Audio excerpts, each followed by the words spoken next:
एक समय की बात है। एक गांव में एक चालाक और धूर्त वैद्य रहता था।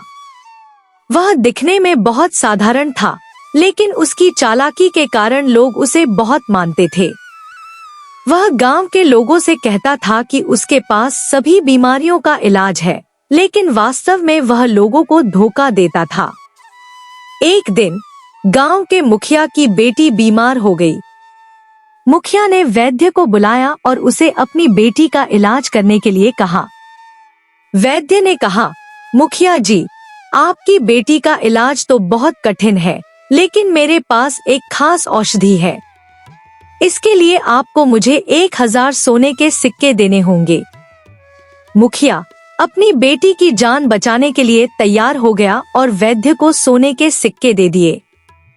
वैद्य ने कुछ जड़ी बूटियों को मिलाकर एक दवा बनाई और मुखिया को दी, लेकिन असल में वह दवा सिर्फ कुछ साधारण जड़ी बूटियों का मिश्रण था, जिसका कोई असर नहीं था। मुखिया ने अपनी बेटी को वह दवा दी, लेकिन कुछ दिनों बाद उसकी हालत और बिगड़ गई। तब मुखिया को समझ में आया कि वैद्य ने उसे धोखा दिया है।